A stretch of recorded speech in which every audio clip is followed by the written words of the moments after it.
Coucou, bonjour mes soldats, j'espère que vous allez bien. Alors, c'est votre Capi Capi Fabi Beauté, oui.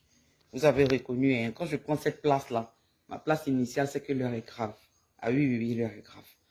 Alors, hier, on a assisté à l'émission de la coach Amande Chic, Allo Caviar. Oui, où l'invité était Peter 007. Vous avez écouté l'émission, vous savez tout ce qui s'est passé. Mais moi particulièrement, depuis la coach a commencé l'émission, c'est la première fois que je n'ai pas apprécié une émission d'elle. Oui. L'émission d'hier, je n'ai pas du tout apprécié, je n'ai pas aimé. Voilà. La première édition de l'émission Allo Caviar avait fait un bim. Mais il y a une chose que les gens n'avaient pas réalisé, c'est que c'était les vacances. La plupart des autres émissions, des autres animateurs, ils étaient en congé, en vacances. Et c'était la seule émission qui était disponible pendant les vacances, dont tout le monde était consacré. Maintenant, la première émission, la première saison, c'était un bim. Vous revenez pour la deuxième saison, toutes les autres émissions sont programmées. Du coup, vous voyez que ce n'est pas la même audience. Alors, vous avez besoin de provoquer une polémique pour faire de l'audience. Et bim, vous décidez d'inviter Peter sur un sujet, je ne sais quoi. Et voilà Peter et Amande Chic maintenant sur le plateau. Amande Chic même n'était pas sereine.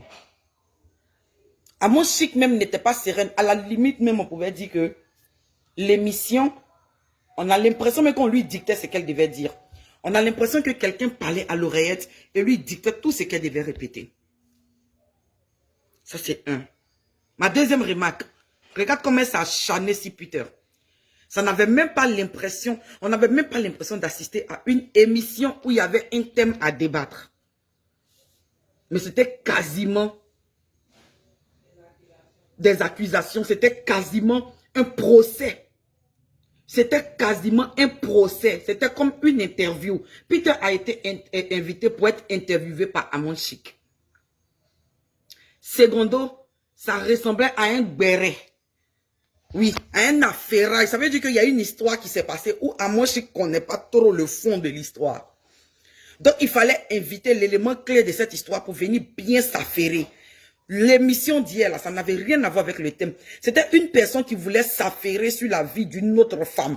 C'était une femme qui voulait en savoir davantage et humilier cette autre femme-là sur le plan national et international. Parce que les questions qu'elle posait, tout se résumait à Peter. Ça n'avait rien à voir avec le thème.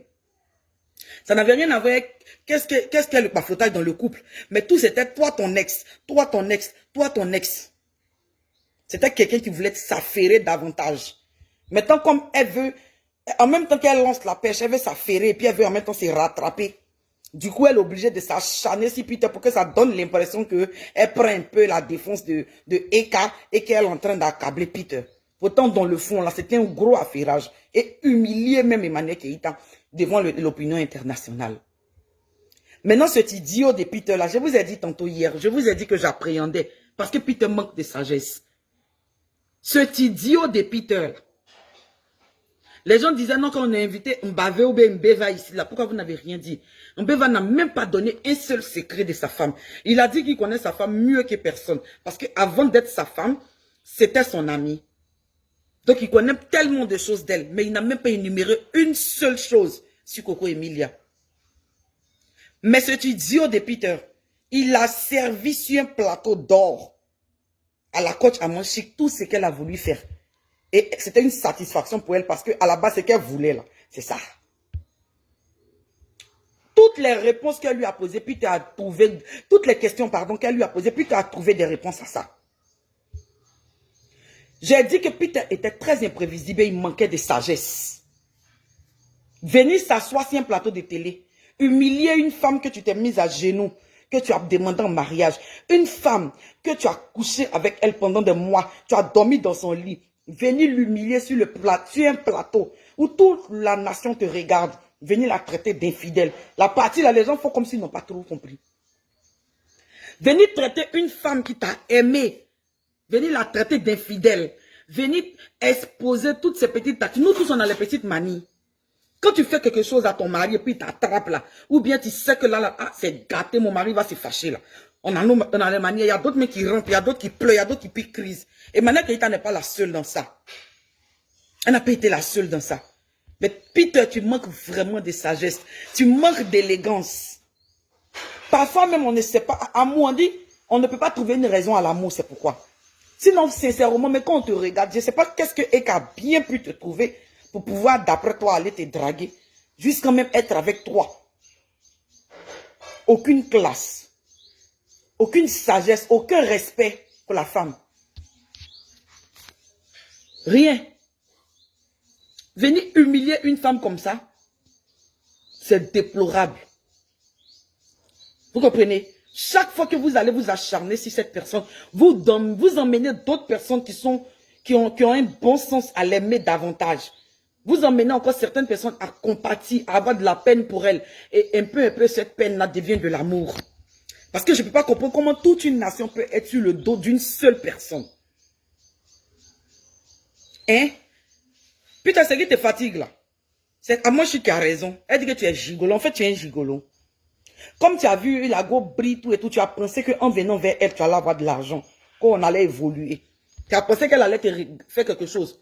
Après 5 000 €, tu pleures. Nous, toi, tu es en France, tu donnes 5 000 € à une femme avec laquelle tu couches, tu pleures. Pour 3 millions. Hein? Nous-mêmes, on est en Côte d'Ivoire ici. On enlevait 10 000 €. On dit, ma femme, tiens, voyage, fais ton commerce. 10 000 €, 5 millions, chaud. Et puis, ça ne va pas quelque part. Le gars ne parle même pas de ça. Parce qu'il a donné à sa femme pour fructifier. 10 000 € à même. On a voyagé une fois, deux fois, c'est tombé à l'eau. Et puis encore, on donne encore pour qu'on continue le commerce. C'est ça, aimer une femme. C'est ça, vouloir emmener sa femme à grandir. Pour 5 000 €, tu gueules partout, elle m'a escroqué, elle m'a escroqué, elle m'a escroqué. Son corps qu'elle t'a donné, l'énergie qu'elle a gaspillée là, tu penses que ça peut se payer? Non, mais sincèrement, puis que tu es méchant. Tu es méchant. Et puis, je plains la femme avec laquelle tu es présentement. En tout cas, elle a intérêt à ne pas te décevoir. Sinon, elle en aura pour ses yeux pour pleurer aussi longtemps. Et puis, la coquillette n'a pas été professionnelle. Oui, c'est vrai, Peter, c'est un lâche, oui. C'est quelqu'un qui manque de sagesse. Mais hier, tu t'es acharné sur lui d'une manière, là. À quoi que tu l'en voulais. Mais on voyait ça comme genre, tu veux te racheter parce que tu sais que ce que tu es dedans, c'était pas bon. Donc, essayer de te racheter, il fallait humilier Peter. Et le salaud, il n'a même pas réalisé que tu l'humiliais. Tu le rendais plat. Tu le rabaissais. Tu l'as humilié. En tout cas, si l'émission là continue comme ça, je pense que vous allez vraiment perdre de l'audience. Vous comprenez le truc? Arrêtez un peu. Oui. Entre nous-mêmes les Ivoiriens, on doit s'aimer. On ne peut pas laisser d'autres personnes venir aimer nous-mêmes notre propre soeur par rapport à nous. Et traiter, que les autres nous traitent de méchants de temps en temps, c'est aberrant. C'est, je sais pas, mais franchement, c'est abusé. C'est abusé. J'étais vraiment déçu. Oui. Tellement déçu là même. Il n'y a pas de mots. C'est trop méchant. Franchement. Pour de l'audience, le sujet n'a même pas été traité dans sa forme. En aucun moment, le sujet n'a été généralisé. Il y a beaucoup de femmes qui mentent. Il y a des femmes qui prennent des grossesses dehors, qui viennent mentir à leurs hommes pour venir dire que je suis enceinte de toi. C'est du baflotage aussi. Il y a des femmes qui mentent à leurs hommes pour dire que je m'en vais aux funérailles. Pourtant, elles ne vont pas aux funérailles, ils vont chez leurs amants. C'est du mensonge aussi. Il y a des femmes qui mentent aussi que il y a tellement de choses. Mais le sujet n'a même pas été traité même dans la forme. Mais tout était résumé à la vie privée de Peter. Et cette vie aussi se rattachait à une consoeur que tu connais très bien. Sinon, Peter a des ex. Pourquoi il n'a pas parlé d'elle? Et que c'est Emmanuel qui était il a parlé. C'est-à-dire que l'émission était pour humilier et rabaisser Eka. Sinon, ce sujet était vraiment vaste. Ça aurait été un très bon sujet. Traité par un homme qui est marié, qui est en couple. Et qui a vécu une situation. Peter n'est pas un homme marié. Peter en cavale. Peter, c'est un célibataire. Mais c'était quoi le but? C'était quoi le but? Franchement, j'ai pas aimé. Si elle avait fait ça en direct, là, les commentaires vont me déstabiliser. Donc, il fallait que je vous dise ça comme ça. J'ai pas aimé même. La coach, hier là, seulement tu as zaï, la madre. Laquelle épée? Pour hier là, seulement là, tu n'as pas été professionnel. Où elle avait toi, Nakati? C'était tout. Bisous.